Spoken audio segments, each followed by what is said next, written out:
15 ലക്ഷം രൂപയുടെ ചീരയാണ് നമ്മൾ ഓരോ വർഷവും വിളവെടുക്കുന്നത്.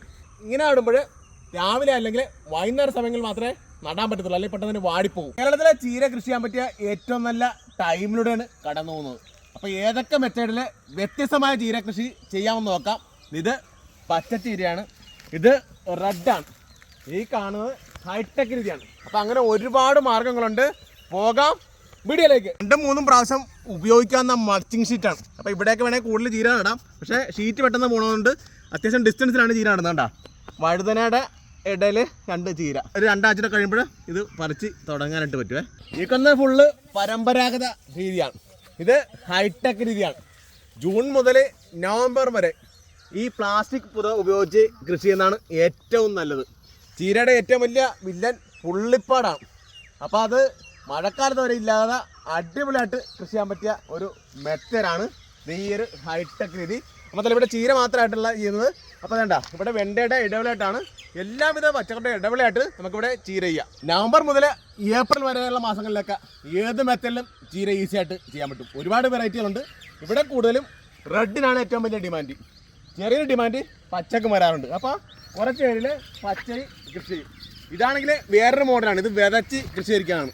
വിതച്ച് കൃഷി ചെയ്യുമ്പോഴൊരു കുഴപ്പമെന്ന് വെച്ചാൽ ഇത് കണ്ടാ, ഇത് ഇലച്ചിൽ കുറവായിരിക്കും, തണ്ടായിരിക്കും ഏറ്റവും ഡിമാൻഡ് വരുന്നത്.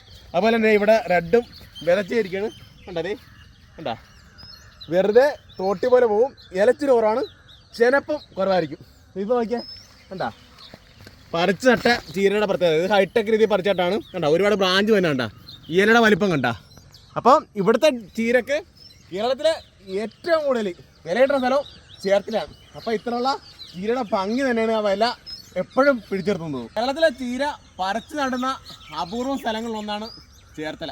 അപ്പോൾ അങ്ങനെ പറിച്ചെടുത്തുള്ളൊരു ഗുണമെന്ന് വെച്ചാൽ കേട് വളരെ കുറവായിരിക്കും.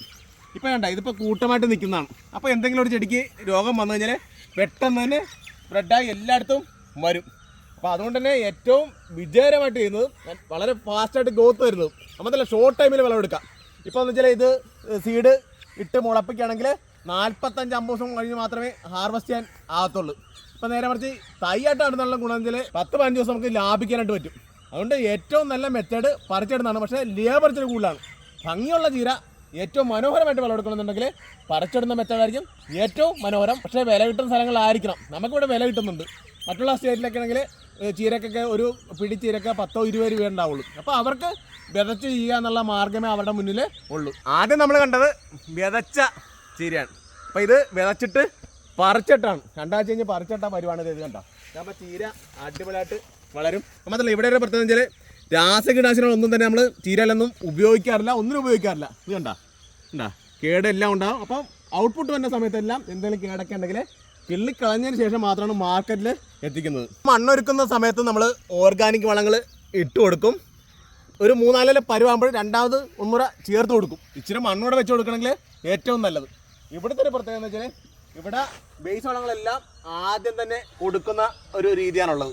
പിന്നെ മൈക്രോ ന്യൂട്രിയൻസോടെ ഉപയോഗിക്കണമെങ്കിൽ ചീരക്ക് നല്ല ഗ്രോത്ത് കിട്ടും. രാവിലെ ഒരു 8:30 മുമ്പ് ചീര വിളവെടുക്കാം. വൈകിട്ടാണെങ്കിൽ 4 മണിക്ക് ശേഷമേ പറിക്കാവുള്ളൂ.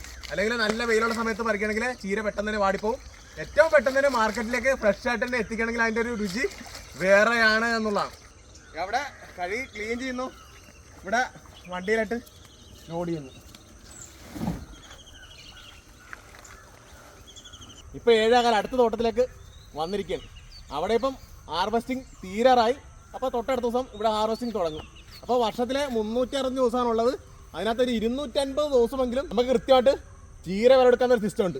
അപ്പോൾ ടോട്ടലി ഒരു 15 ലക്ഷം രൂപയുടെ ചീരയാണ് നമ്മൾ ഓരോ വർഷവും വിളവെടുക്കുന്നത്. അപ്പോൾ അതിനകത്ത് ഏറ്റവും വലിയ രസമെന്ന് വെച്ചാൽ ഒരു 14 ലക്ഷം രൂപയുടെ ചീരയും ഇടവിളയായിട്ടാണ് കൃഷി ചെയ്യുന്നത് എന്നുള്ളതാണ് ഏറ്റവും വലിയ പോയിന്റ്. 50,000 രൂപയുടെ ചീര മാത്രമാണ് പ്രധാനമായിട്ടും പരമ്പരാഗത രീതിയിൽ കൃഷി ചെയ്യുന്നത്. അപ്പോൾ അഡീഷണൽ ഇൻകം തരുന്നത് പ്രധാനമായിട്ടും ചീരയാണ്. അപ്പോൾ ഇതൊക്കെ ഉപയോഗിച്ചാണ് പ്രധാനമായിട്ടും നമ്മൾ ലേബർ എന്നുള്ള വലിയൊരു കടമ്പ നമ്മൾ കടക്കുന്നത്. കാണുന്ന വരമ്പ് ഫുള്ള് എടുത്തിരിക്കുന്നത് മെഷീനറി ഉപയോഗിച്ചാണ്. ഏകദേശം ഒരു 5 മണിക്കൂർ കൊണ്ടാണ് ഈ വരമ്പ് മുഴുവൻ എടുത്തിരിക്കുന്നത് എന്നുള്ളതാണ് ഏറ്റവും വലിയ ഹൈലൈറ്റ്. മഴക്കാലത്ത് ഏറ്റവും വലിയ റിസ്ക് എന്ന് വെച്ചാൽ തൈ റെഡിയാക്കി എടുക്കുക എന്നുള്ളതാണ്. ഇപ്പം മഴമറയിലെ പോട്ടറിൽ നമുക്ക് പാകി എടുക്കാം. പക്ഷേ കണ്ടിന്യൂസ് മഴ പെയ്യണമെങ്കിൽ മഴമറയിലെ തൈ പോലും റെഡിയാകാതെ വരും. പക്ഷേ ഇത് നല്ല സീസണാണ്. ജനുവരി ഫെബ്രുവരി മാസം എന്ന് വെച്ചാൽ അടിപൊളി സീസണാണ്. കണ്ട ഈ രീതിക്ക് വരെ നമുക്ക് തൈ റെഡിയാക്കി എടുക്കാം. ഹൈടെക് രീതി നടുമ്പോൾ ട്രേയിൽ പാകി മുളപ്പിച്ച നടുന്നതായിരിക്കും ഏറ്റവും നല്ലത്. അതിൻ്റെ പ്രത്യേകത നല്ല വെയിലുള്ളപ്പോഴും നടാൻ പറ്റും എന്നുള്ളതാണ്.